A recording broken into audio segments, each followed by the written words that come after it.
Do you think this is spiritual growth? Everything is spiritual growth with the right intention, with the right attitude, and has an offering. If you think that I am doing this, finish. But if you think Kal Bhairav is doing this? Then you are sorted. Then you are sorted for life. Because see, he has taken over you. He's in this also. He's in the same energy that is answering your questions, the same energy that is asking questions. And that is Kal Bhairav. But I am asking question, finito, khatam. Aage nahi badhenge. And the beauty is when you surrender, no, he will take over you. He will tell you what to do next. And Bhagavad Gita, Bhagwan says, I will lift you in my hands and drop you. Just surrender. Have you gone deep in the Himalayas yourself? Yes, some beautiful experiences. People say that, oh, everything doesn't exist, but there are great saints living in the mountains who are 150 years old plus, who are looking like 30. Like even if you look at my guru, she is 85 plus. She is faster than all of us in the room. So there are great people operating. Mountains, they have great yogis. They just sit, do their job. You know, there are few heroes working behind the curtains. Whatever gurus we see now in public, they are great gurus, but there are great gurus also who are working. I discovered Bhavesh Bhimanathani off of Instagram, and the moment I saw his reel, I knew that this man has to be on TRS. We found a TRS All-Star. If you're someone who enjoys the kind of chats that we had with Rajarshi Nandi, I promise you this is another person who is on a very similar spiritual conquest. He's in the process of his own evolution.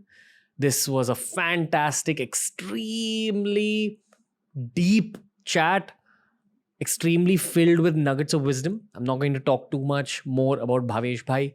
Please enjoy this particular episode. I know this is one of those episodes which you will come back to. And I also want to inform you guys that it was such a deep chat that we had to split it into 2 different episodes. So this is part 1 of our special chat with Bhavesh Bhai. Enjoy and keep growing with TRS.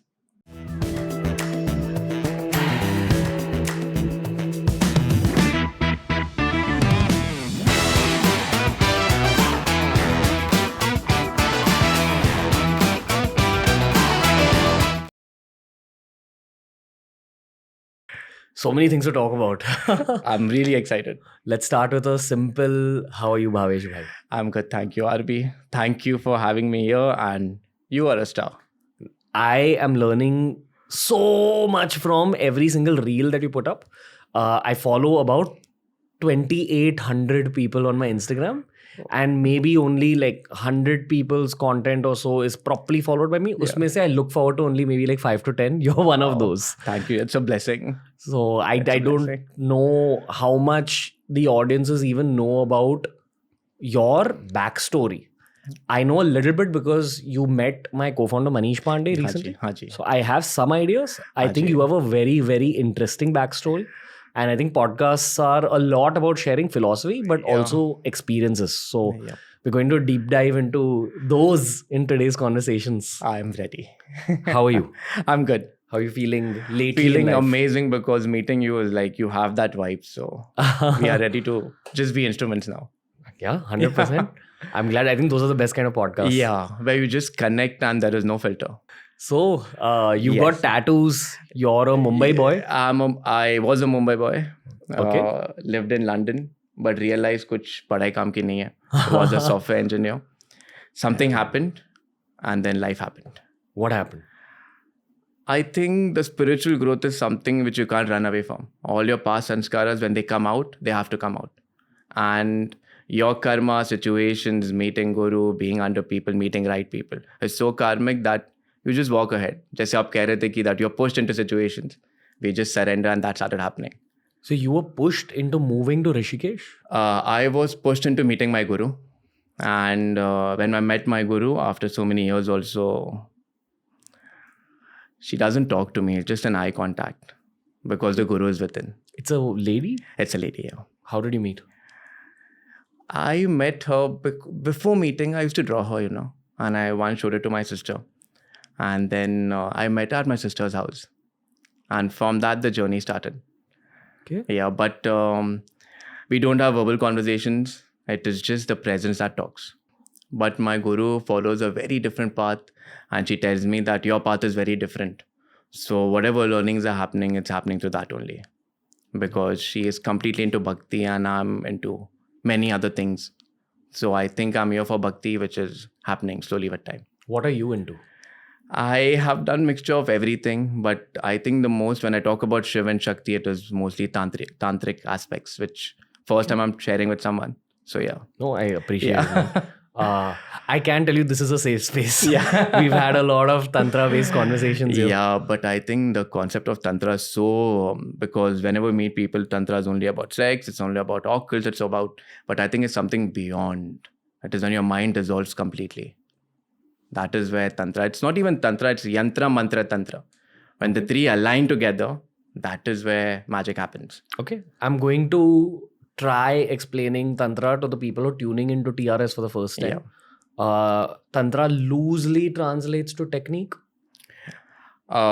Yes, loosely. At a very superficial level, loosely, yes. Because you can't translate something into English easily because of the limitations of English. Limitation of English. Mantra, again, this is for a Western audience. I'm like relaying this. Mantra loosely translates to spell. Mantra is a cosmic vibration, a sound. Okay. So when you chant a mantra properly, yantra, mantra, tantra. Yantra is your form. Your form. Yantra. Like this is a yantra.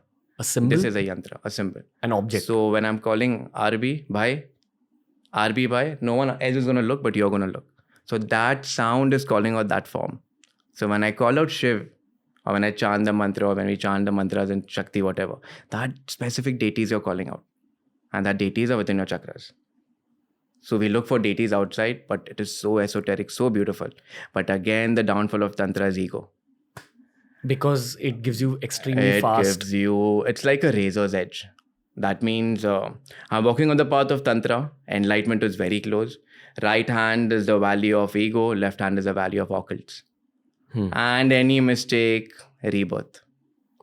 And there's a lot of karma with it. So generally, I don't talk about it, but you're vibing. So yeah. What are the mistakes? Mistakes are ego, power, control. People become crazy also with opening of chakras, which we have seen many people. And they're thrown into, they're just not understood. Because there are multiple dimensions that we are living in. How the Bhagavatam also says, there are thousands of earth. This is just one of the earth. So yeah, so you have access. So whenever one chakra opens, you get access to another dimension. We call it the lokas. Yeah. And you think people can lose their mind if they get access to those? Definitely. Because reality is something which never changes. So now might be you're talking to me or thinking about something else, that is your reality. But for me, this is just my reality. But again, this will change. So that gyan is very important. So otherwise, Tantra will be biggest downfall. Okay. It's very important to have people in their 20s and 30s talk about these things. Yeah, definitely. Which is why I'm going to take you back to this conversation about how you said you've seen people lose their minds as well. Yeah. Do you want to share a story or just an incident? Again, this is personal, but I'm not going to take names. Yeah. There are people that we know who are doing Tantra Sadhana without any knowledge under a false guru claiming to open the chakras. And they had certain experiences which the so-called guru couldn't handle. We had to take them to the hospital, and then later we realized that reality is happening, but not what we think. But later with time, so tantric practices are so fast, like itne din karo, itna result aayega. But if you do it wrongly, then you cut your neck. What is doing it wrongly? Chanting wrongly, desire wrong, understanding that the goal is not to get entangled in the ego and the Siddhis. We call it Siddhis. The superpowers. Like Patanjali Maharishi has beautifully given Siddhi, chapter number 3. We call it Vibhuti. In that, I don't know if people know about Maharishi Patanjali, but he was the greatest. In the first 10 sutras, he has given the science how to attain it and what not to do. Detailed. And I'm very surprised that people don't understand. And in the end, he also talks about Aushadhi, that is medicine and everything. And again, he says that don't get entangled. This is your downfall. Because the end goal of Tantra is spiritual growth, which means combining with the divine. End goal of Tantra is moksha. That state of that pure consciousness. And in that state, there is no you know me. There is. That means in that state, like Lord Krishna, people say, I'm sure, he was an avatara. Lord Krishna had this view. Now, I can only look this blood and ye side blood.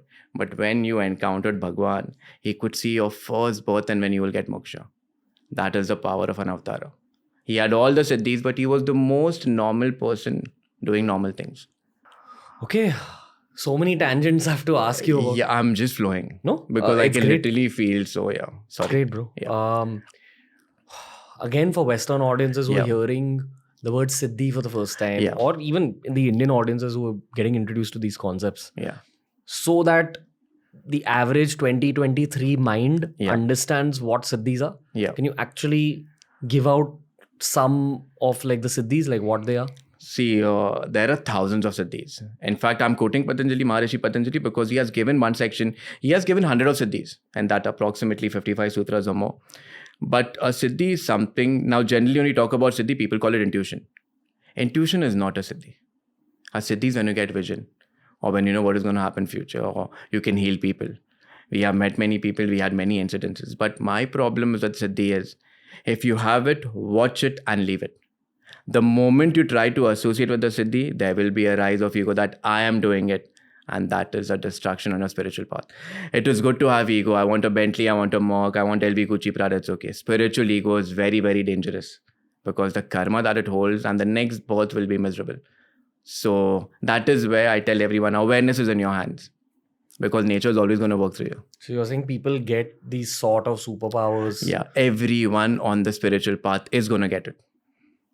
That is the law and you have to go beyond it because that is something which is the greatest test you have to go through. Because once you think that you're greater, finish. You're just an instrument. Okay. If that attitude comes, then magic is going to happen. Like Sri Ramana Maharishi, Larry Mashaji, all these great people, they knew everything. You know story about Larry Mashaji, right?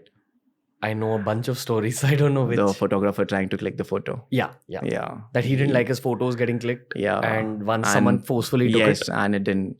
And he was always half eyes open, half closed. What happened after they tried clicking the photo? They tried clicking a photo. This guy was trying to click a photo and it didn't come out.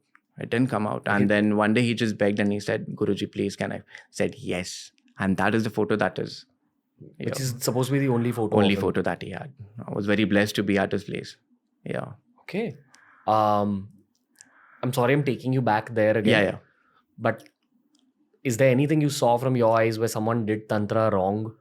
Like how did it unfold in front of your eyes? If you could go back to that day and just explain what you saw.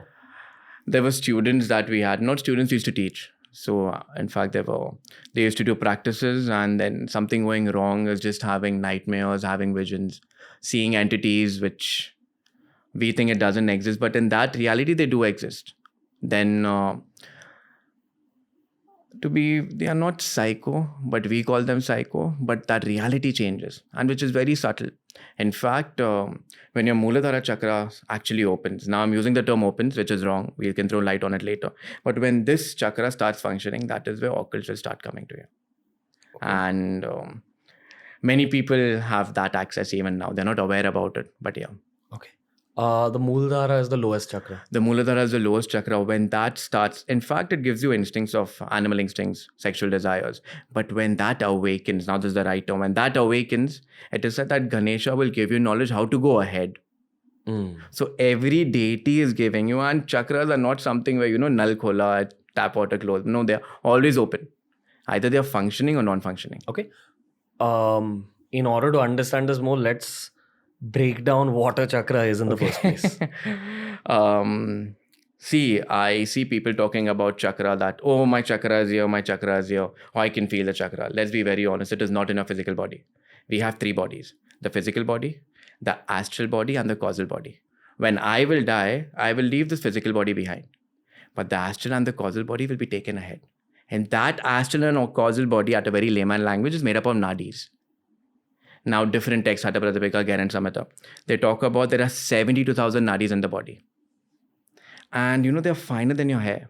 Like I pluck your hair, usko 10 times if I cut it, that is the size. And through which that prana flows, that energy that we are working to take it up. What is a nadi? A nadi is a network of astral, not nerves or capillaries, but they're very fine, they're energy cords. Okay. And when these energy cords meet at certain point, there's a junction and that junction is chakra. So people talk about 7 chakras, but there are thousands of chakras. Marma therapy? Bruce Lee? Yeah. Bruce Lee used to kill people just by touch. like very close to you, touch you. Now there is a marma point here. If I also touch it properly, you will die. What is he touching? That he's blocking the flow of prana there. There are great, I can't recollect the name, I'm sorry.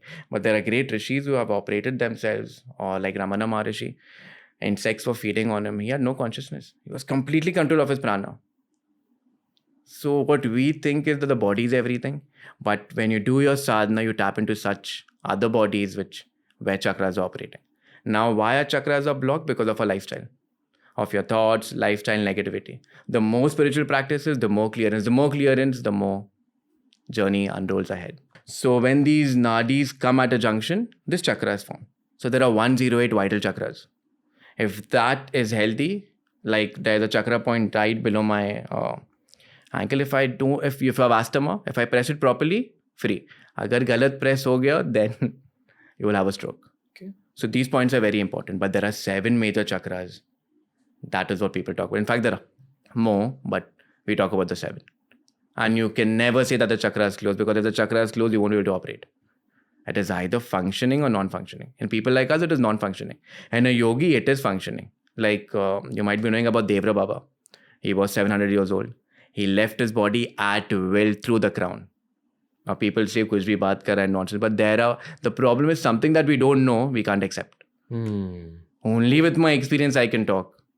But a yogi is full of experience. He doesn't read books. He's not interested. He has experienced life. That is what we are lacking. What was the sentence you said? That everyone's chakras are open, just not activated. Yeah, so whenever I read on Google and people talk about, people come to us, oh, my chakra is closed. It is impossible that your chakra is closed. You know how chakras work? These rishis, yantras, you see beautiful chakras with petals and the deity sitting in between. People do sadhana on that. Now I've heard people doing sound healing, chanting mantras, but only under the presence it will actually open. That means, in layman's language, so that we can understand, our chakra might be 30% open. I can't say it is closed. If it is closed, then khatam. I'm a vegetable.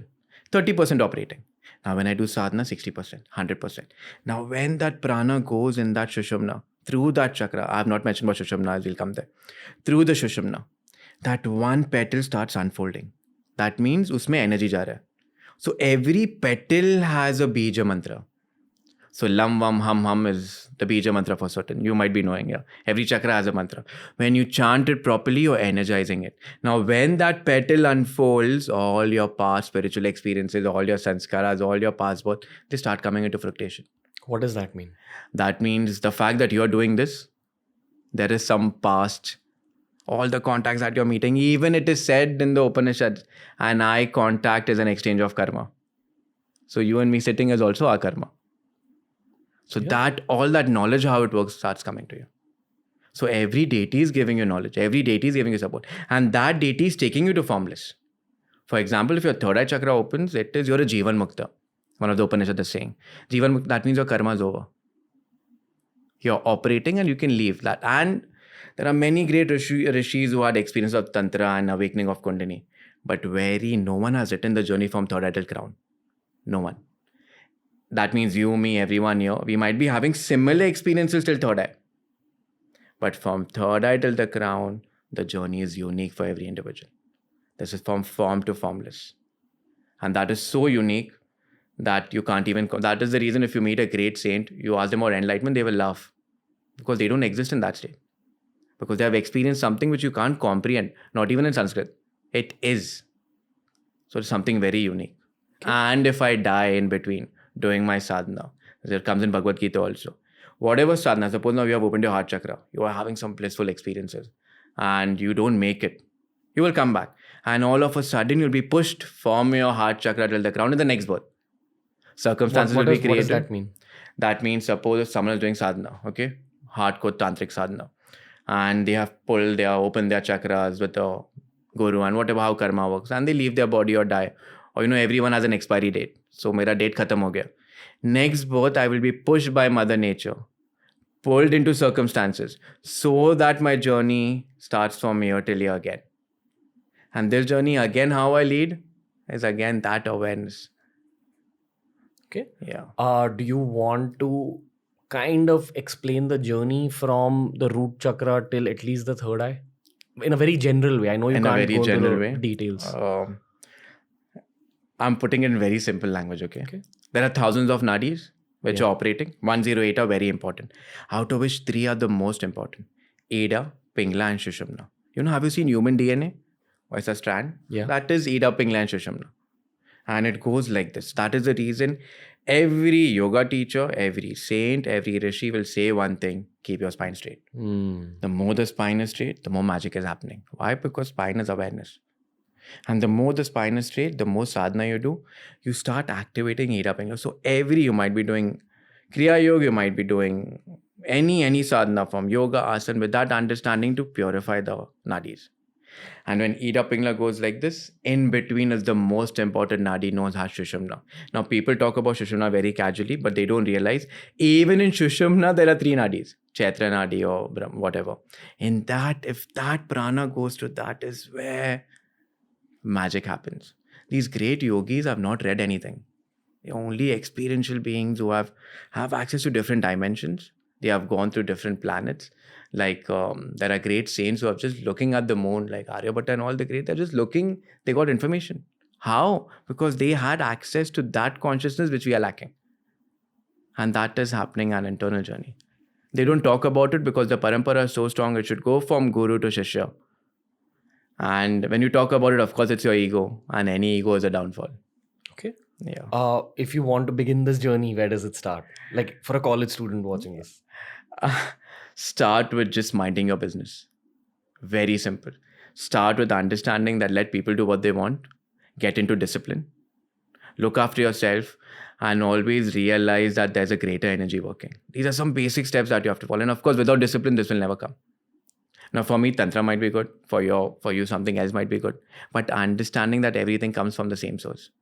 Every individual has a different way to do sadhana. I can't generalize sadhana. For example, for you, this might be meditation.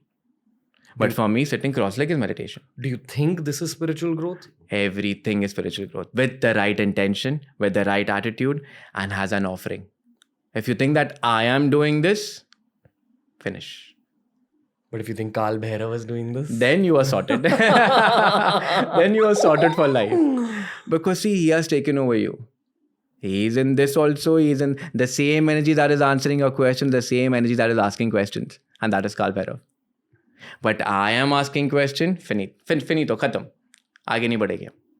And the beauty is when you surrender, no, he will take over you. He will tell you what to do next. And Bhagavad Gita, Bhagwan says, I will lift you in my hands and drop you. Just surrender. People talk about surrender, very difficult. Do you think I'm meant for the tantric path? I think you already are. You are, but it is coming to you. It has already started the way. My 20s were spent focusing fully on YSS, Yoga and Paramhans. Yeah. And I didn't take Kriya initiation. Yeah. But I've been doing Soham Hongso for a long time, for 5 years of my life. Fairly regularly. Yeah. There was phases where I've done it with a lot of discipline, like twice a day. You know something very beautiful about Soham? Soham. The breath is telling you Soham all the time. It is there in your blood. People are not aware about it because even without chanting, I'm just that being aware. You should talk a little bit about Soham.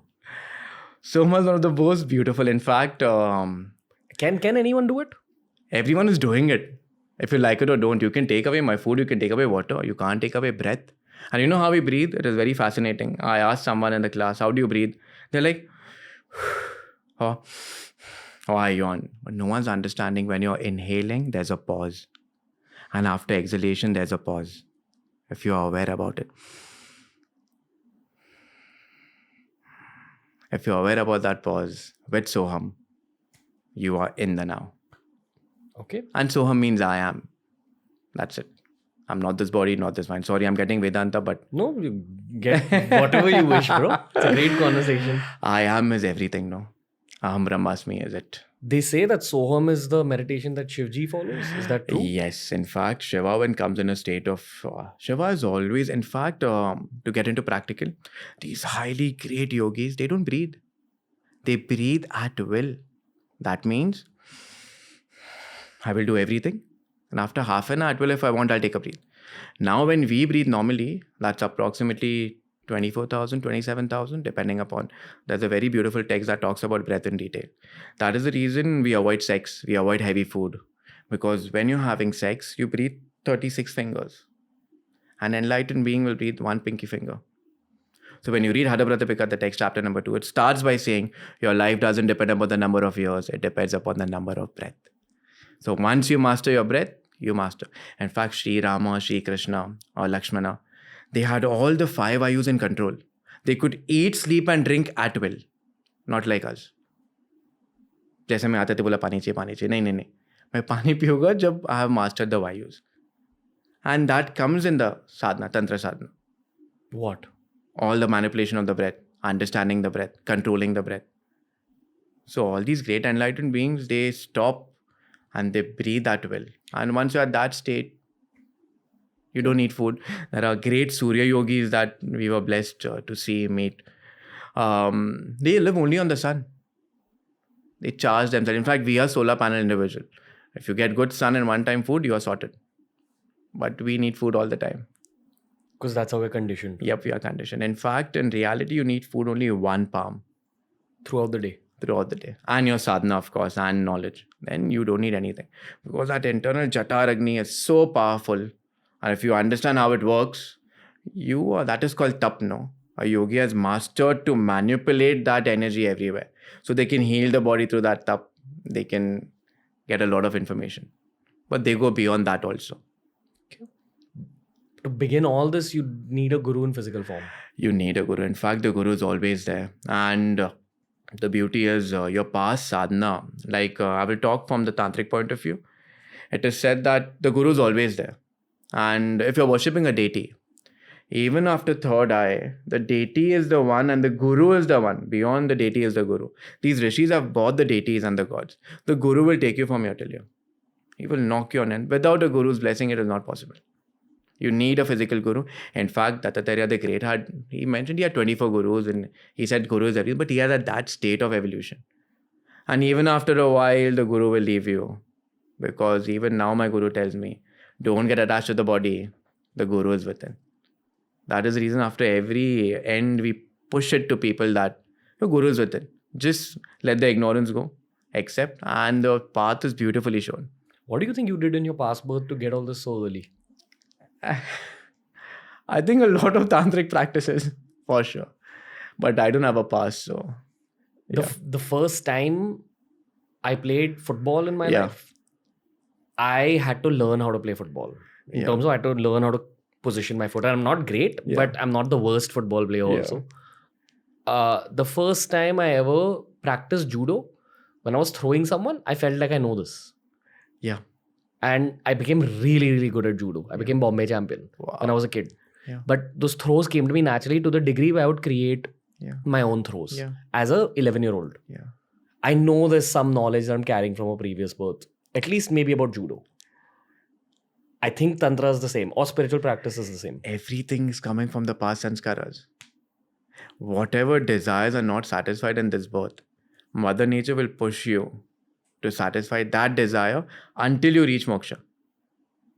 So jab tak every human being is going to get moksha, but some are in kindergarten, some are MBA, some are A levels, O levels. That journey is going to happen. So you also playing judo and getting that is your past information coming out. See, the human cell dies in 7 years. It dies whatever you... But the sanskaras which are stored, that will come out all the time. So you and me also have some karma.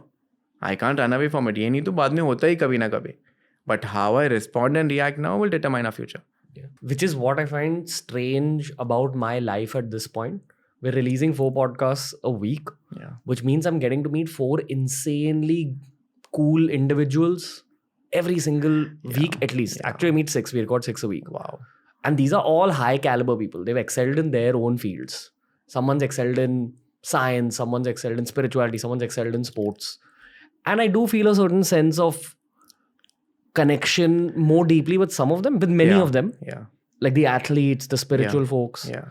Keep thinking that have I met these people in a past life? Definitely. I'm still getting goosebumps because you have. And We think that we are in control, and imagine your role that has been placed for you. So you can't run away from it. And imagine meeting so many people, so much of karma is not from this birth, also from past births. And you're doing a beautiful job. But now again, if you think that I'm superior, oh, I know so many people, oh no, this man is contact, then ego aa gaya, drop down ho gaya, and then again you come up. So there is no eternal hell or heaven. It's in your mind. There's no eternal hell or heaven. There is no eternal hell or heaven. You are creating your own eternal hell. If you're happy now, you're in heaven. Finish. If you're joyous now in a state of bliss, you are in heaven. Same in the evening, you're upset, girlfriend baat nahi kar rahi hai, khana nahi mil raha hai, light nahi chal raha hai. You are creating your own. Who is a yogi? I am beyond hell and heaven. I am in bliss. That state is constant. Okay. And through that state, that cosmic energy operates through him. And every decision that he does, he is not responsible because he is just an instrument. Okay. That is the termination of a very high sadhana. When you are just not living in future, not living in past, giving your best every moment with complete awareness as an offering. And the results will come to you because that is how nature works. Okay. I know that you've seen some crazy things in your life. I have seen nothing. These physical eyes have seen crazy things. I think we live in our own world. We live and we experience such things. And there are many things happening. But at the same time, you should be aware that there is only one reality. Again, I'm putting the entire concept of Tantra into Vedanta because the termination of Tantra, the termination of Bhakti, the termination of Jnana, everything comes to Vedanta only. That everything is Satchitanand, pure consciousness. And if you're operating in that, see, something very practical. Now you are doing Kriya Yoga, which is fabulous. Again, which is dealing with only chakras and everything. I'm doing some sadhana, he's doing something else. These are all tools. So suppose we came in a cab now, we didn't get the cab here. The job of the cab was done. The job will be done. So when your sadhana is done, you will realize that even sadhana is not required. But people get attached to sadhana, and that is also an ego clash. So when you evolve on the path, you will realize even Tantra's job is done. Everything's job is done. There is only silence, and which is bliss. Then your presence will talk. Even without words, you will talk to many people. Even being in the mountain, you will do what? Because you have become one with everything. Have you gone deep in the Himalayas yourself? Yes. Some beautiful experiences. Most beautiful experience, which you're allowed to share. My guru has given me nudges on my head and sent me to some great saints.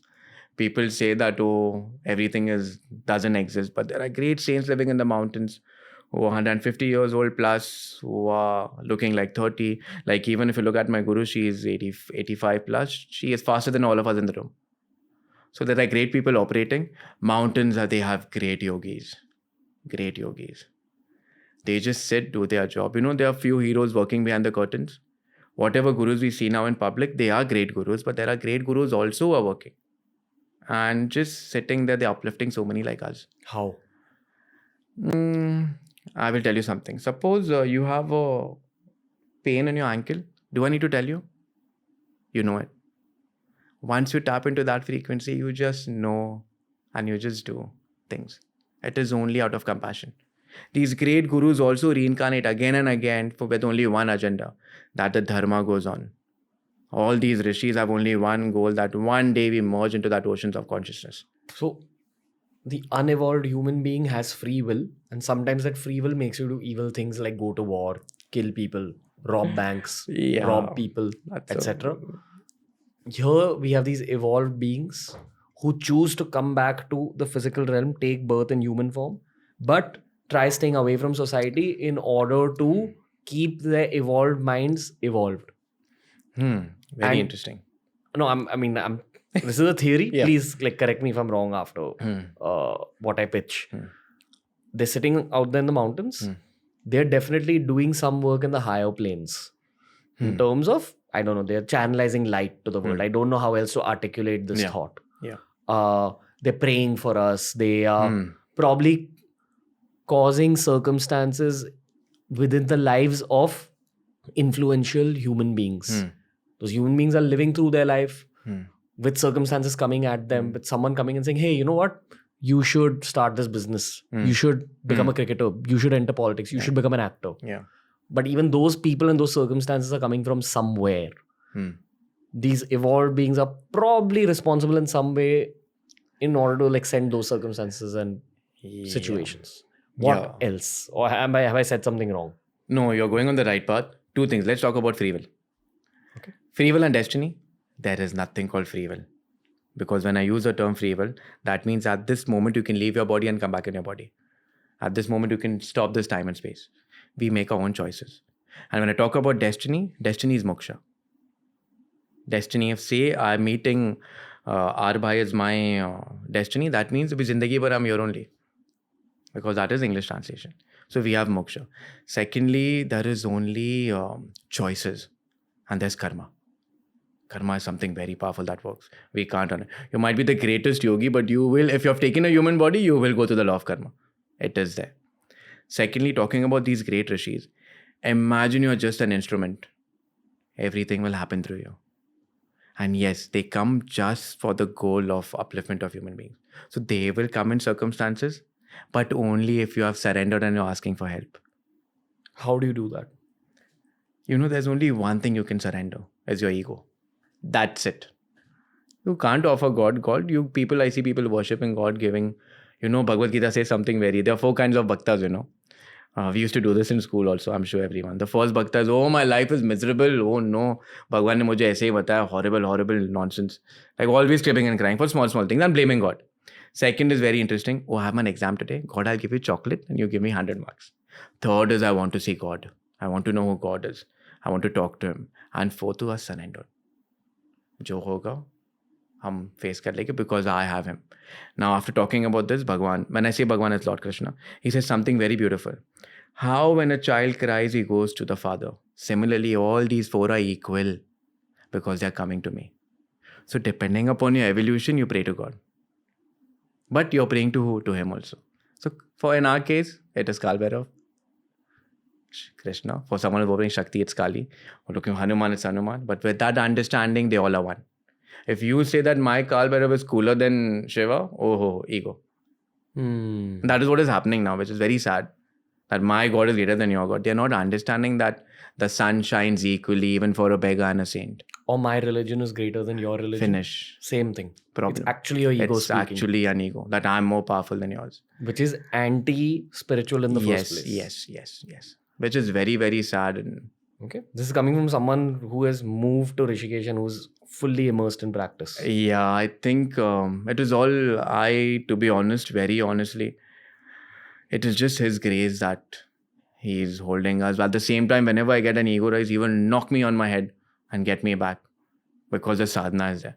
And it is not by reading any book or, reading Patanjali Yoga Sutra, Veda. No, it will come when you are experiential beings. And how to become experiential beings? Only through your sadhana.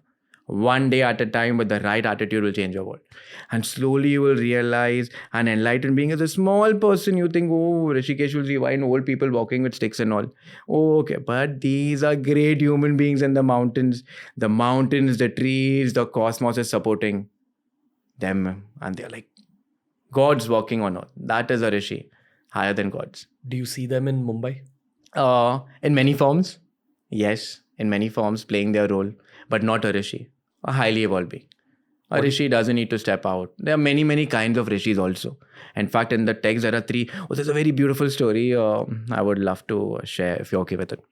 Ved Vyasa was the one who got the Vedas for us. Okay, he didn't get. We call him. He articulated. That means all the parts of knowledge was there. He got the Vedas together, and he had a very amazing son called Sri Shuka. He was born in cosmic consciousness. He was born as a god. Like, I'm talking about him at a later stage, but there are few incidents which just gives me goosebumps when I read it for the first time. And there's a scene where he's walking, and Vedvyasa is saying that don't go. You have a role to play. The entire world needs this knowledge. And he just turns around and looks at his father, and from the mountains, from the sky, from the trees, I am here, I am here, I am here. The sound comes. So that state of a human being is everywhere. And he always looked young. He was always in cosmic bliss. And when you came under his circumference, you will also get, at times you get goosebumps when you see someone. People started getting.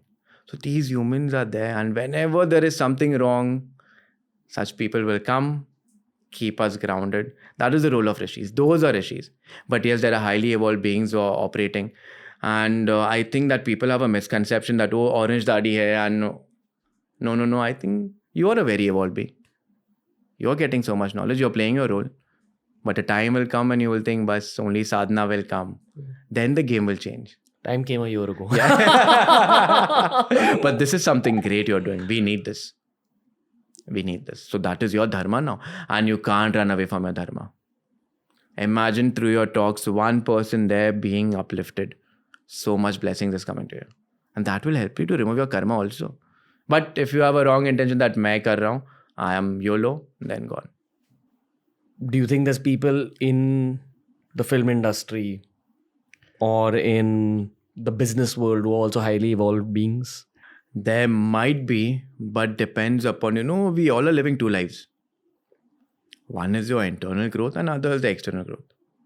Like people may judge me that, oh, uske haath pe tattoos hai, which I get a lot. But inside I'm someone else. So there might be many people.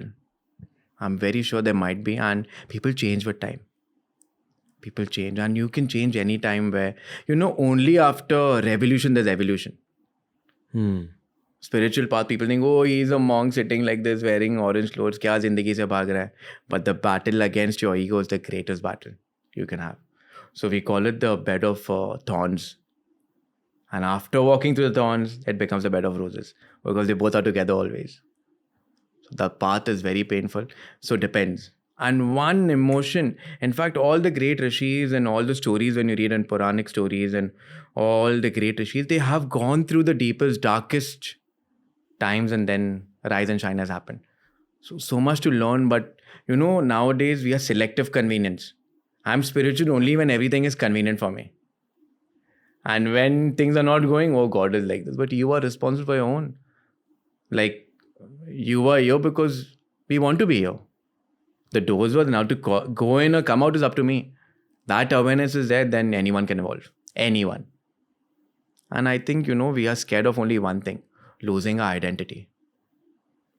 Especially in this big industry. They have so much so that's the way. And once you let go, then you can do magic.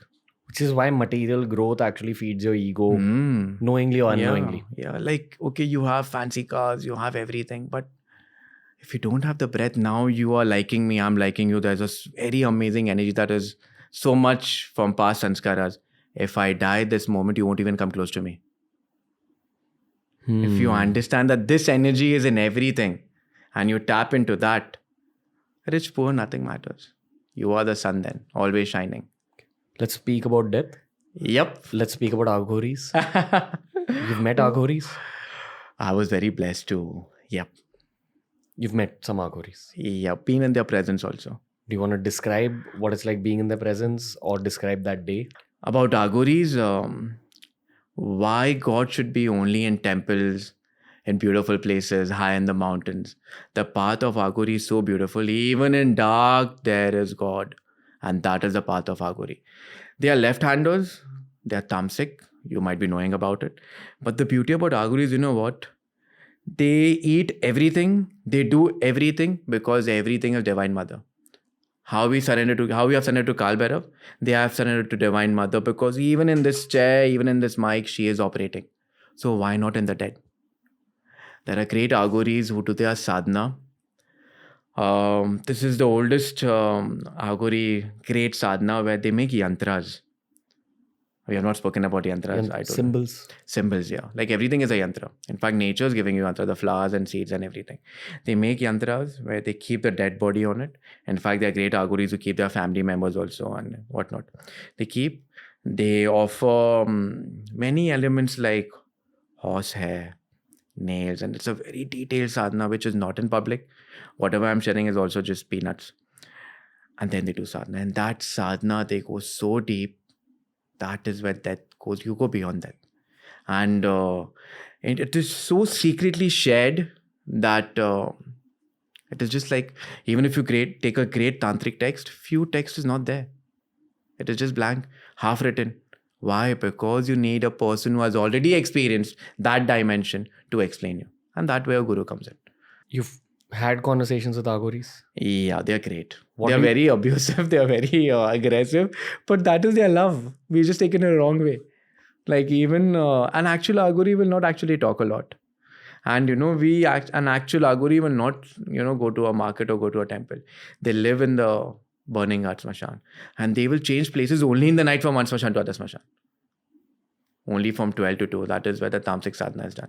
We do during Brahma Muhurtam, they do during that time. God is everywhere, depending upon how your sabhava is. What do you talk to them about? I think it was my karma to be with them, to see them, and to see how the past sanskaras were always there.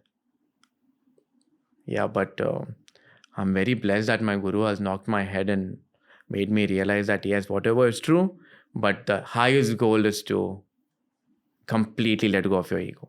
That is the termination of all sadhanas. Do you think that Aghori path rejected you? No, I think I had so much of ego that I've come back again to continue my path. But you think in a past life you've been an Aghori or something? I am sure the way all the knowledge is coming out, it fascinated me from childhood. I was in fascination about how the rituals are done. And if you see my books, school books, I used to draw aghoris. Later, which I realized I used to talk to my guru about aghoris and not read anywhere. Few stories I shared with my guru, she started laughing. She's like, where is this coming from? And people say there is no past life. Of course there is past life. And especially for spiritual people, it comes out. It comes out and you will be guided. But there are some aghoris, encounters where they are wearing human jaws and tu khayega to hi tese baat karenge. So they test you also. And whatever you think dirty is, that is where aghori will love. He's that light in that darkness. And an actual aghori will not come out in public. Okay. I had met few aghoris who were very well educated also. Well educated, spoken, travel the world. That is their calling. Depending upon your sabhava, you get the path ahead. That is how nature works. I would assume that you only find them in towns, cities, villages, and not out there in the Himalayas. There are in the Himalayas. Aghoris, actually, they love to be alone, do their sadhana. They don't like people around, and their sadhana is so beautiful. In fact, the path of Tantra, Aghori, there's a very beautiful story that comes up. There was a great Aghori saint, enlightened being only, Aghori path. He was sitting and there was a deity. There are many small deities are there. And she used to come to him every day and tell him, and she knew that he is a great. So she used to tell him that, oh, you know what, I will give you everything in life. And she realized that this man can actually communicate because he had so much of tapas. So she used to go to him every day. Oh, you know what? I will satisfy your material needs. I will give you everything. I will become the most powerful person. And that enlightened being used to go there, do his sadhana in the night because that was his calling. One day he got fed up and he said, what do you want? What do you want? She said, I'll give you everything. So he said, I challenge you one thing. If you satisfy my need, then you'll never bother me. Let me do my sadhana. She said, yes. She got very happy, that deity. You know what he said? I have a problem in my right knee. Can you please move it to the left knee and move away from here? That is an aghori. Not getting entangled by all these lower deities and all. To reach Shiv, to meet Shiv, to be with Shiv. Lower deities. Lower deities, yeah. That is where black magic happens. That is where a lot of things happen. And that is where the ego game is. What is lower deities? Lower deities, there are many lokas. So from earth till sun, there's one loka. It is written in the Vedas, Puranas. From sun to the pole star. And it goes up. Talking in human language. These lower deities are entities. Of course, there's good and bad both. But people get hold of those entities to get their job done. Now, suppose I want to do something on someone. And, people do it. But they don't realize that the deity and that she's sucking away your spiritual energy. This is what demons are in Christianity. This is what demons are. But the highest demon is in your mind. That is all your negative thoughts. That is all your low emotions. And we have to fight that demon. Not get entangled in anything. And on the path of, why people are fascinated for Aghora? Because this comes to you. What comes? All the encounters with demons, all the shortcut to evolution, all the occult powers, all that spiritual experiences, that goosebumps and all that. So people get fascinated, but it is the most dangerous part. Don't get entangled. If you have a guru, your guru will knock on your head and get you back. But the guru should have that experience. Are you allowed to name some lower deities which are spoken about in stories which are still prevalent? You shouldn't. Yeah. But those same lower deities, which are probably spoken about in Ramayana or Mahabharata, some of them are still around. They're still around. See, these deities are not in space, time, and causation. We live in space, time, and causation. Once you have taken the human body, you come in space, time, and causation. For example, do you remember your childhood? Or do you have some nephews or some young? You tell your nephew, tomorrow I'll take you for Spider-Man.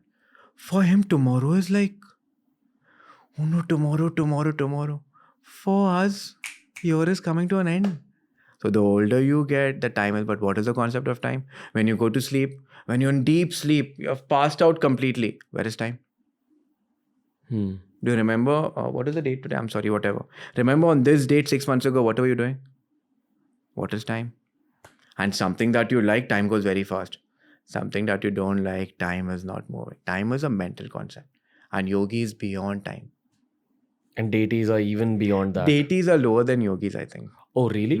All these deities, I'm not talking about higher gods like Shiv, Shakti, Vishnu, they're all higher gods. They are like all these lower deities.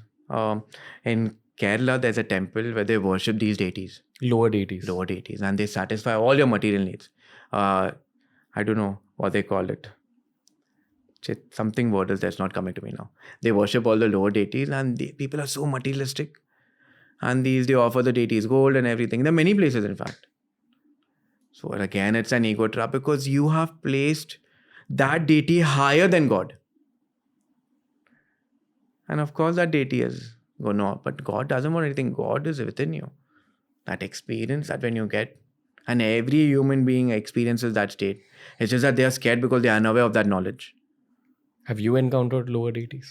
There are lords in Rishikesh. If you go high in the mountain. In fact, the mountains are known for such energies. And Rishikesh is very charged. So if you're doing sadhana, you'll experience many, many things there. Like what? Like Varanasi. Like presence of deities or presence of energy. In fact, we normally also can feel energy. At times when you click along someone or you get a vibe that I want to stay with, that is also an experience of energy. Many questions. Yep, I'm ready. I'm just holding back a bit, but I'm ready. No. I understand that everything you're saying is you channelizing something else. So I'm not probing you too much here. Yeah, also. because I don't want anyone to get entangled in this. Yeah. Because it is very fascinating. Yeah. There will be comments which will say, no, we want to know more and all. But I think with conversations like this, there is a certain layer that you leave untapped. Yeah. Why is that? Why? Because, okay, this is a very amazing fruit. Okay, it looks like a mango. But when you cut it, it will taste like a strawberry. But it smells like a banana. Yeah, I'm giving you the mango. Or whatever I call it. Have it, eat it. Yeah. Eat it. How is it? It feels like a carrot. Amazing. Experience talks. You have answered everything. Every individual has a different experience. And you can't put experience in theory. You can't put experience in theory. That means if I read books, but if I have experienced something, it is greater than the book because it is my experience. And I know with conviction this has happened. So the more sadhana you do, the more clarity you get with experiences. Do you think that when you talk about experiences or blessings, they lose their power? Yeah, because my ego is talking. Very smart you. I'm running away from such topic because I had an experience. I am more cooler than Narbhai and kaise ho raha hai. Khatam. Mujhe jhanjat mein girna hi nahi. I'm just an instrument and the goal is to get the knowledge of the rishis out. Because the moment I share my experience, I will think that khatam. And I don't want another birth. So the goal of the life is moksha. Bas. In percentage, how through are you? 0%. How will I say percent when I'm just an instrument? Because if I have tagged an experience, like, how Vedanta says, that if I am saying this is a cup, I've come in the dimension of name and form. And anything that has name and form has an expiry date. But if I am that, but nowadays I see also people talking Vedanta. Oh, main ekdam mast hu. Zindagi is very mast. I'm unaffected. And half an hour you don't get a coffee, finish. You lose the plot. So we call it the Vedantic flux. Very interesting. Beautiful stories in the Upanishad about Vedantic flux. Do you avoid tea and coffee? I used to love coffee. At times I get coffee crave. But mila to theek, nahi mila to bhi theek. I'm okay. How much do stimulants affect your sadhana? It affects a lot. Patanjali Maharishi, as I'm quoting Patanjali Maharishi because he's beautifully explained practically. He's the first person who has explained Samadhi. We call him the psychologist. No person has given Samadhi. He talks about Samadhi. Aushadhi, we call it. You might be knowing about ayahuasca, about all the Aushadhi, what is happening. It affects to a greater extent, but it will not take you to Samadhi. It is like मैंने battery को power charge कर दिया and छोड़ दिया. And after a while, we used to teach drug addicts in Dharavi. Something again very personal. What drugs? Inject and everything, like small girls and all. But coming to the point, I met a small girl, very interesting, and I was not talking to anyone. They used to cover themselves and in the night, So I had a small encounter, and after many months, she started talking, very personal. I said, what happened? And after knowing me for 8-9 months, she said something very beautiful. जब पहला dose लिया ना, जन्नत दिखा, जन्नत. But वो जन्नत काम नहीं कर रहा था तो डोज बढ़ाया. अभी इतना डोज बढ़ा है कि पड़े रहते हैं. But what sadhana teaches, that dose is you. It's all inside. Why to run outside? There's a very beautiful saying. Once you have tasted honey, you will never like sugar. So what is the highest joy for human being? Having sex. 3 highest joys we human being have. Sex, food and sleep. Everyone here. Of course, you need money, but you need food, you need sex. And you know what Tantra, termination of Tantra is? That honey. Imagine being absorbed in that ecstasy of life. And being one with everything. That small star that is shining to that small ant that is walking, you know everything. You're one with everything. That is a state of a very highly evolved being. And that time, no words are required. It's only the presence that is talking and doing things. I met a tantric recently who eats meat, who smokes cigarettes, who occasionally smokes weed. I've met tantrics who occasionally drink alcohol. And these guys are advanced people in their own path. Yeah. It confused me about what I always thought about these things. I thought they take you away. I know that they affect your speed if you're on a Kriya Yoga oriented path. For sure. Yeah. They don't allow your meditations to go deeper. Yeah. See, there are 3 types of people in Tantra also. In fact, in every sadhana, there is one Tamasic, there is one Rajasic, and there is one Satvik. So when you talk in the territory of Tantra or any sadhana, specifically you're talking about Tantra now, Tamasic are the people, they actually eat meat, alcohol, wine, sex. Then that meat, alcohol, wine, sex is translated into Rajas. Then they eat other things. And in Sattva Tantric is where you offer flowers, honey, milk. So depending upon your behavior, you do Tantric. In fact, I don't know, people might be knowing or no, Puja is Tantric in nature. Yeah. Any ritual is Tantric in nature. But if you're offering a flower, you come into the Sattvic Tantra. If you're going into other practices, so we call it the 5 M's, which are beautiful. And everything is Tantric in nature when you evolve. Because Yantra, Mantra, Tantra, if you see every Yantra is Tantric. So that knowledge should come, otherwise you're getting deluded. And even when the awakening of Kundalini will happen, it is a very painful path. That is what I've heard. It is not like, aise beta and you go up in paradise. No. You may not even come at conclusion. Of course, these great rishis, Adi Shankaracharya, the great and all, I'm sure they were great. He was a Vedanti, but he always talked about Divine Mother. He was a Tantric also because he had that knowledge. And Saundarya Lahiri, that has written his entire Tantric, people read about it now.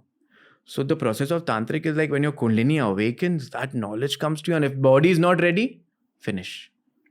You will collapse. The body should be strong. What do they do in Rajasic Tantra? Rajasic Tantra, they are aggressive with their practices, like Kechari Mudra. What? You heard about Kechari Mudra? Oh, it will come in your practice in future when you evolve. Kriya Yoga. Sorry, I should not say this. It is personal, but yeah. Kechari Mudra is the advance of Tantra, where Durva, Durva we offer to Ganesh, the green leaf. Yeah. Yeah. They remove the green leaf, they take a string and they cut the frenum of the tongue. What? Yeah. That is Kechari Mudra. So this is Tantra. Tantra is not just sex. This is actual, this is all hardcore practices in Tantra. They cut the frenum of the tongue and slowly you will cut it. When you start cutting it, of course, you'll bleed a lot. It's painful. You can't talk. In fact, I have few friends who have done this. Sadhaks, I can't call them friends. They're on the path doing it. Your tongue will roll out. Now, when your tongue will roll out, you will roll the tongue, push it in the nasopharyngeal cavity, And then it is written that the nectar of life will come to you. So you're basically unlocking your tongue. Unlocking. And even after cutting, there is lots of beej mantras. There are a lot of mudras you have to take. There are a lot of sadhanas you have to do. Oh, maine kal cut kiya. Oh, you're destroyed. Only under the presence. And in higher sadhana, the guru will cut it for the first time. And after that, you have to cut it. That is also the biggest challenge to go beyond the body. So people don't read such things in Tantra. They think that tongue cut kiya, tongue. And where to roll the tongue? What is the nectar? What is that amrit that people talk about? Don't know. But it is that coming out from the pineal gland.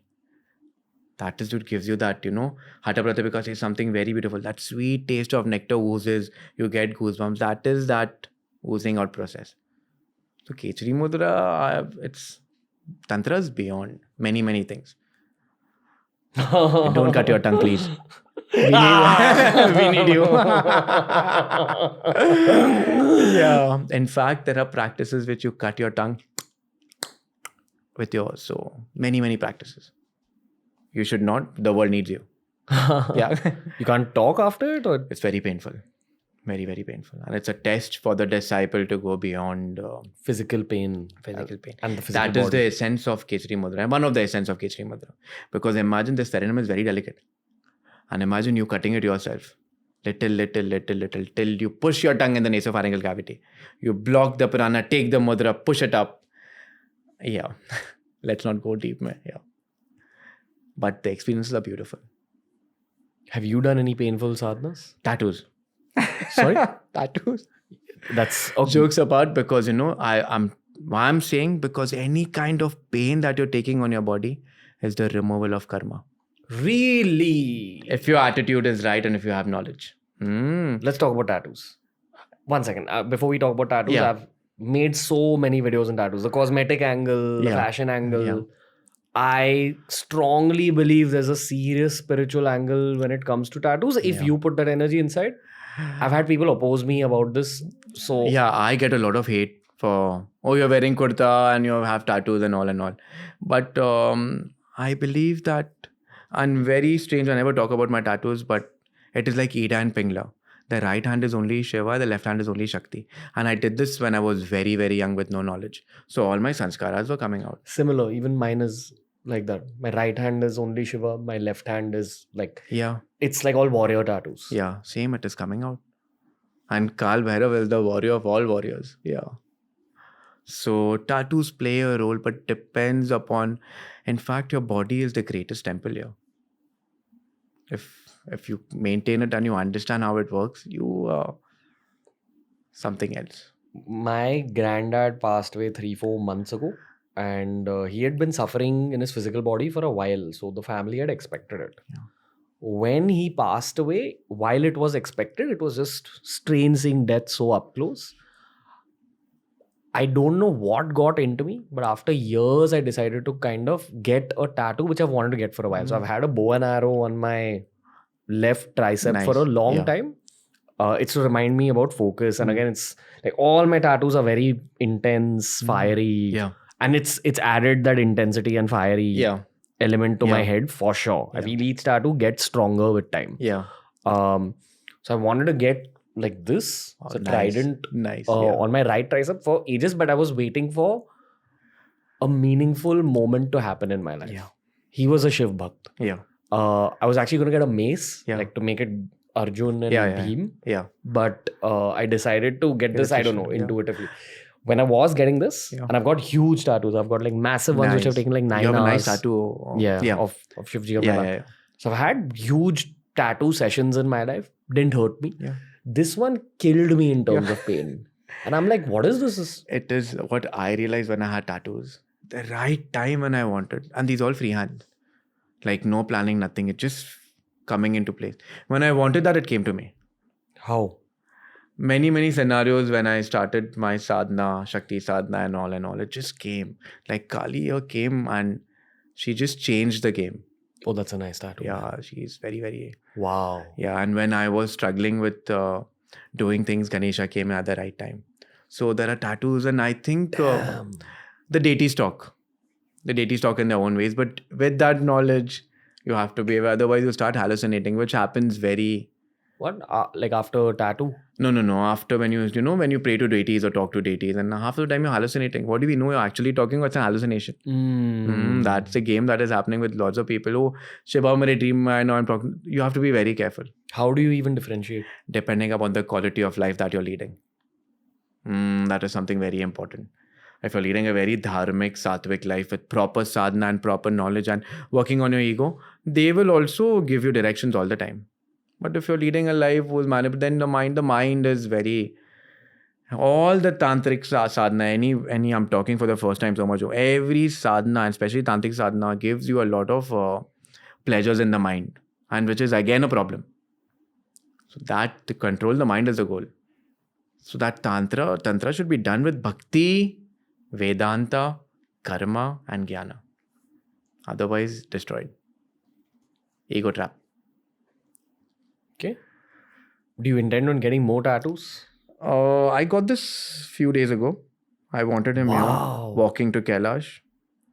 And These are gorgeous tattoos, man. yeah, these are like I have one, your favorite also, my favorite also.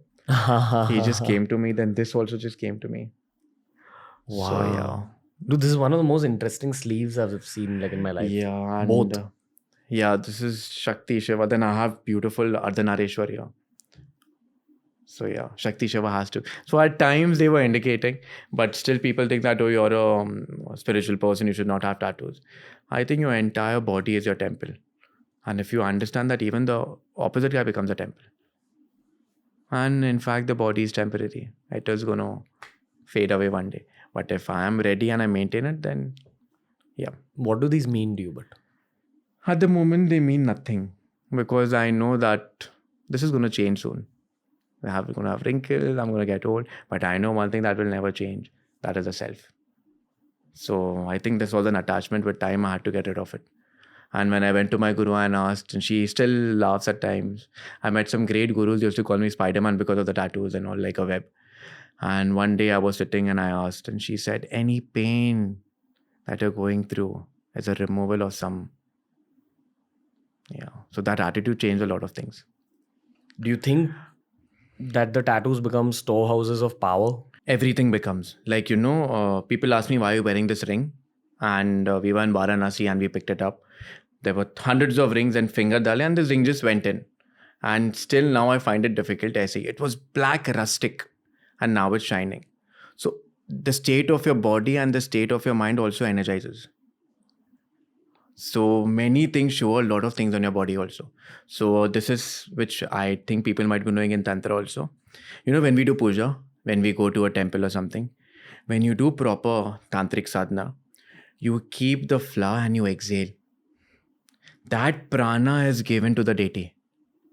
And you worship the deity because that is your relation with the deity. And in the end, when the puja is over, you take that flower and you inhale. And then you see they keep the flower on the head. That transfer of energy shows also that your body also shows energy, and the things that you're wearing on your body also shows energy.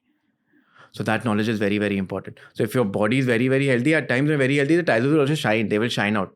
If you're mentally not in a good state, you will also be lethargic. That is the reason the rishis used to use copper. Copper talks. It stores energy. Like a Shri Yantra, it is made up of copper. Now modern people, we all use SIM card. SIM card has copper foil. Pehle 1100 Nokia ka. How used to show a store number binary form mein. That copper stores. Similarly, when you are doing sadhana, that Shri Yantra is made up of copper. So when you do more puja, it stores energy, and that energy reflects in the surrounding. That is how chanting is done. A Shri Yantra is like a 3D Yantra, A right? 3-dimensional. In fact, Sri Adi Shankaracharya, any temple he visited, he got it out. And no one knows. If I give you a paper pen, you can't make it. It also tantric sadhana. As in to just make it. You can't make it normally. But when you understand the triangles in it, the upper facing triangles are Shiv, the lower facing triangles are Shakti, and in the center is the self. So these are all tantric sadhanas that, see, why to worship only gods? Even in forms, they are God. So that nameless and formless, these saints have got it to form so that we can actually do our sadhana. If I tell you, okay, आर भाई ऐसे बैठो और सिर्फ ध्यान करो, आपको पता ही नहीं क्या करना है. But now when I say काल भैरव पे ध्यान करो, you will Then one day, what happens in Tantra? The higher you evolve on the path, you get features like the deity. You pick up the character of the deity. And when you reach the third eye, literally it is said that the deity will talk to you. But with me, sadhana and state of mind should be there. Otherwise, again, ego trap. That's been the theme of this whole. Yeah, I'm purposely grinding it because personally I've seen lots of people, they start the path and they lose out from the essence that the crown is the essence of being absorbed in the self. And you know, Sri Paramahansa Ramakrishna ji? Ramakrishna. Ramakrishna, yeah. Right. Okay. He was a great Kali Bhakt, and you know the story. I'm sure everyone knows that when he met his guru said, in that state of consciousness, cut Kali. And he said, no, how will I cut my mother? I can't cut. And then when he gave the knife in that state of consciousness, when he cut Kali, he just went into ecstasy. When he came into consciousness, he saw Kali everywhere. So Kali is from that form to formless is the most important journey, and will happen only through Jnana. When Sri Aurobindo was in the jail, of course, you know about him. He was a fighter, freedom fighter and everything. He was in jail and he pleaded to Krishna that, hey, Bhagwan, now my time is coming. Give me a glimpse of who you are, because I don't know what is next. And then sitting, he went in a state of trance. When he opened his eyes again, you know the bars of the jail? He saw Krishna in it. The jailer who was giving his hand to get him out from the jail, he was Krishna. When he went to the court, he saw the lawyer as Krishna, the audience as Krishna. He was completely in that consciousness. And that time when the love comes out, it's unconditional because you have experienced that so-called fruit that you're talking about. And that your experience is your anubhav in life. I have like 4 or 5 questions. Yep. I don't know which one to ask. This has been a slightly heavy podcast for me. Like, I don't know if I'll be able to do a second episode with you today. Because I kind of want to go in depth. Yeah, give me a lot to think about. There is so much that's so details about Shiva Dhuti and all the goddesses and, you know, and understanding how they operate, how they work. Like the amazing facts about what chakras are, what petals are, what happens when, you know, even if you get glimpses, again you fall down. There is so much. But we have to tap into that. It's another department altogether. Why do you say Hari Om Tat Sat? Hari Om Tat Sat, yeah. You say it at the end of all your reels. All our reels. Hari Om Tat Sat is something very beautiful because every text that you read, it ends with Om Tat Sat. And when we live in Rishikesh, we address everyone with Hari Om Tat Sat. That is to make you realize that that pure consciousness is the same everywhere. Hari is Vishnu. Actually, Vishnu is the one who's sustaining in everything. Even in this, even in that, everything. Om is the Naad. Like, you know how to chant Om? Actual, when you do Hatha Tantric practices, you chant Om from the navel.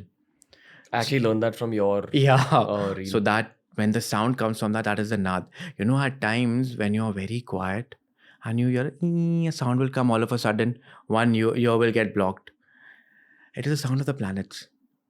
And such higher sounds. It's called Naad. Again, that is Laya Yoga. It's another territory altogether. What yoga? Laya, L-A-Y, Laya Yoga. To merge in the cosmic sound. There are approximately millions of sounds in your body. But what is the... It is a... buzzing you hear?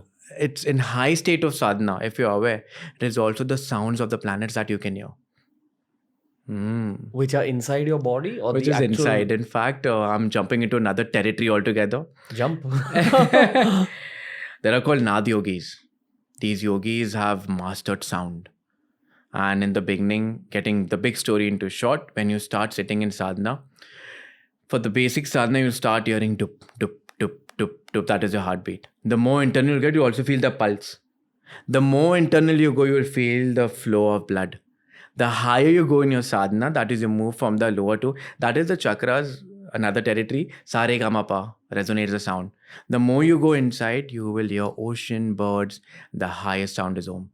Hari Om Tat Sat. So Om, when we chant, it's...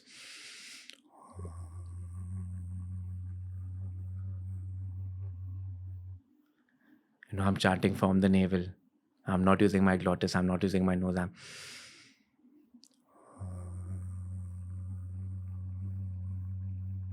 I don't know if you can hear it or no, but I'm enjoying it. So that Naad is the highest experience. That is where the formless has taken the first form. That is Shiv Jamru.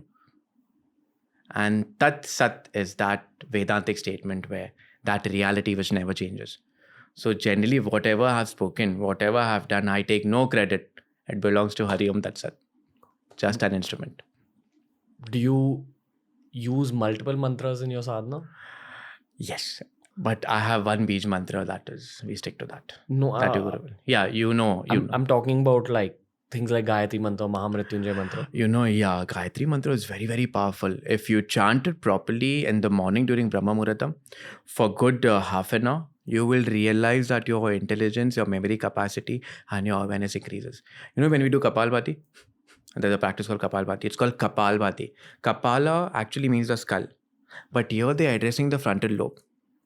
And the proper Kapalbhati done with awareness will start giving you intuitions and also visions. Now again, people get fascinated, karna hai, but I'm sharing only half-baked cookies because you need a guru. So Kapalbhati was done to activate your frontal lobe because this is where... Kapalbhati is the quick breathing, right? Yeah, actually there are 4 types of Kapalbhati done with proper Bija mantras and everything. There are Bij mantras you attach in the... Actually, actual pranayam is done with Bija mantra. What pranayam we are doing is, I'm taking you to the candy shop, but the door is locked. When you are initiated on the path of evolution, with every pranayam, you will get a Bija mantra. With that mudra, with that kumbhak, it becomes breath. And this is all down to your guru initiating you. Yeah, it is Papa's sanskaras, guru, like Brahmari when we do. Sorry, I'm just jumping into multiple It's fine. topics. The highest Brahmari is when the sound comes from the nasopharyngeal cavity. Brahmari is the B sound, which people do now for insomnia, to sleep, to rest. But the highest Brahmari is the sound coming out from here. So what I'm doing now is I'm taking bandhas, taking mudras, taking my tongue up and then...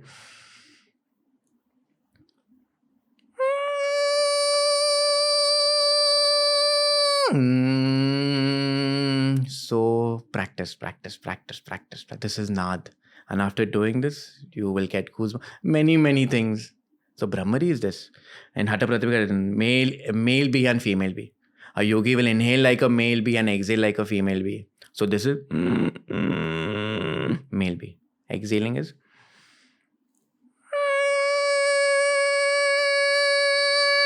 And the higher I do, the effect changes.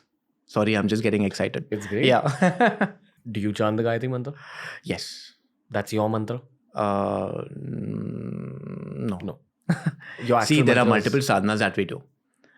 But when a guru, this is something very interesting, you should know. And you will enjoy it because your sadhana will...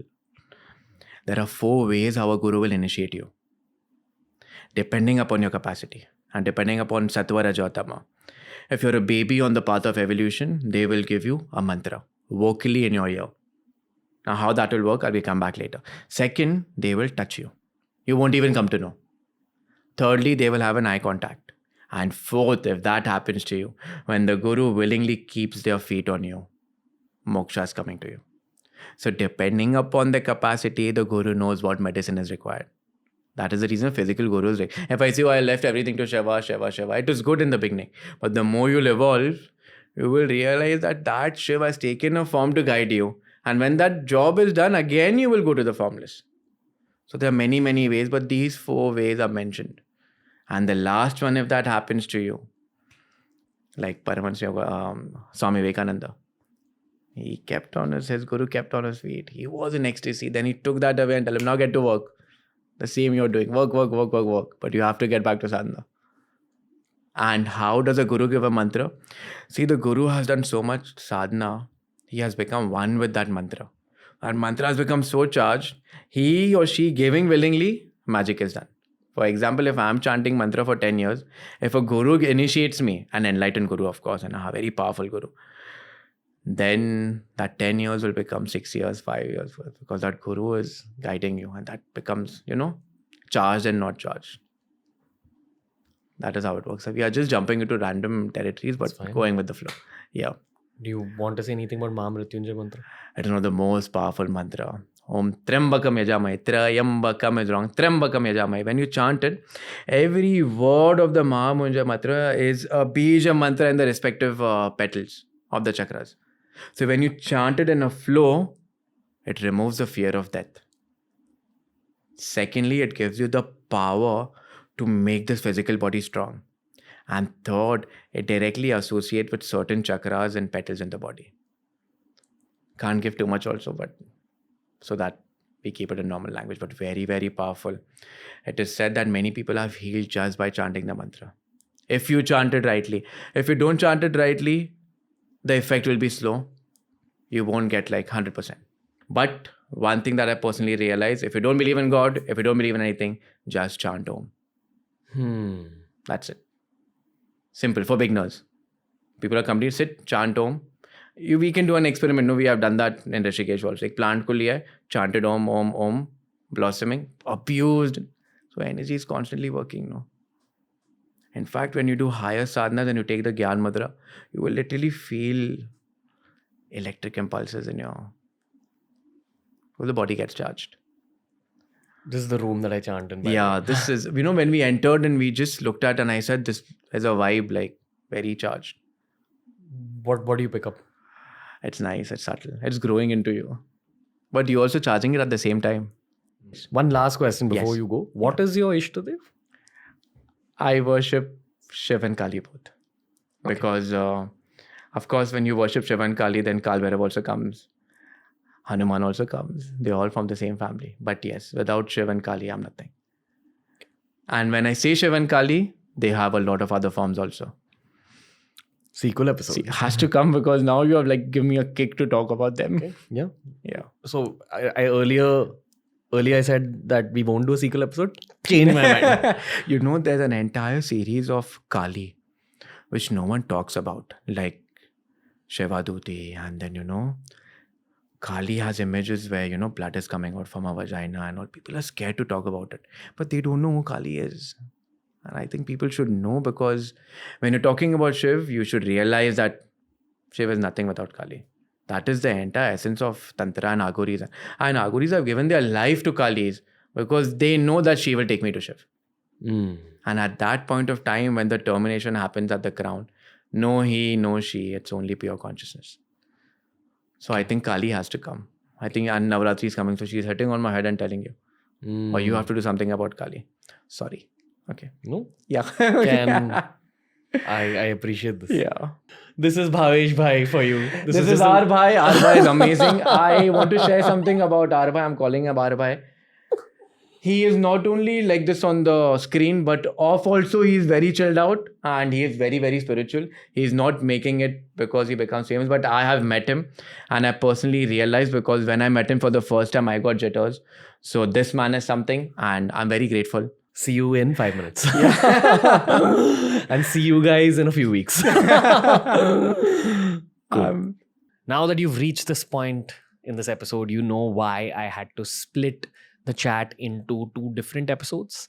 That's the nature of this man. That's the nature of the depth of his knowledge. And that's the nature of his relationship with the deities. I'm not going to say too much more. All I'll say is that there's no end to this subject of spirituality. Do check out all our other chats. We recently had Palga Rinpoche on the show as well. If you want the input from the Tibetan Buddhism, you're going to enjoy that episode. And of course, if this is the first time or one of the first few times that you're watching TRS, then make sure you check out our series with Rajarshi Nandi. That's also packed with information. But for now, look out for part 2 of this deep chat with Bhavesh Bhai. We'll be back soon.